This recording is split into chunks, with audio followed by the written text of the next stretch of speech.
ঈদের আনন্দকে বাড়িয়ে দিতে এবার মোট ৮টি সিনেমা মুক্তি পেয়েছে। রাজধানী সহ পুরো দেশের প্রেক্ষাগৃহে চলছে এই সিনেমা। এর মধ্যে রকস্টার, মালিক, রোহিত, বনলতা সেন, পিনিক এই সিনেমাগুলোর প্রতি দর্শকদের আগ্রহ বেশি। পরিবার পরিজনদের ঈদের আনন্দের অন্যতম অনুষঙ্গ ঈদে মুক্তি পাওয়া নতুন সিনেমা।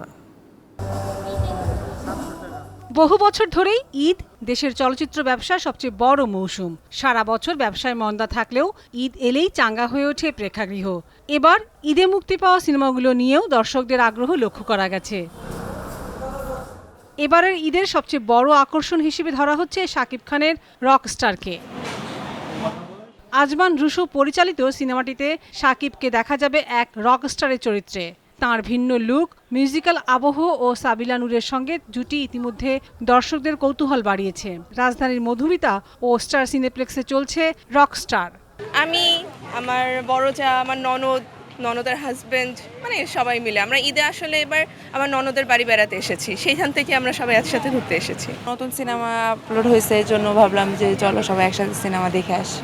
এর আগে বনলতা এক্সপ্রেস দেখেছিলাম, ওটা ভালো লেগেছে। তো নামে নামে মিল আছে, মনে হয়েছে যে এটাও কোয়ালিফাইড, এই ধরনের কোয়ালিটিফুল কিছু একটা হবে, সেজন্য দেখতে আসা।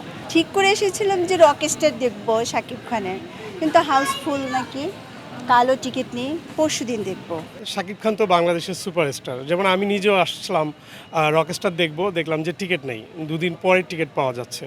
তো এখন আমি কোনো সিনেমা দেখবো না, আমি ভাবছি ফিরে যাব, কারণ আরও 2টা সিনেমা দেখলাম, কিন্তু ওই 2টা সিনেমা দেখার মতো আগ্রহ আমার ভিতরে আসলো না। মনে করলাম যে না, আমি শাকিব খানের ফিল্মই দেখবো, রকস্টারটাই দেখবো। স্টার সিনেপ্লেক্সে আরও চলছে মেজবাউর রহমান সুমন পরিচালিত, নাফিজা তুষি ও মুস্তাফিজুর নূর ইমরান অভিনীত রোহিত সিনেমা। এছাড়া জীবনানন্দ দাশের বিখ্যাত কবিতা থেকে অনুপ্রাণিত হয়ে বনলতা সেন সিনেমা পরিচালনা করেছেন মাসুদ হাসান উজ্জ্বল।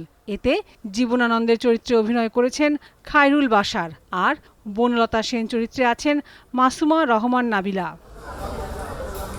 এছাড়া আলোচিত মাসুদ রানা, আরেফিন শুভ, বিদ্যা সিনহা মিমের মালিক, ববি হকের তছনছ, ডিএ তায়েব মাহিরের অফিসার, আদব আজাদ বুবলির পিনিক চলছে বিভিন্ন প্রেক্ষাগৃহে।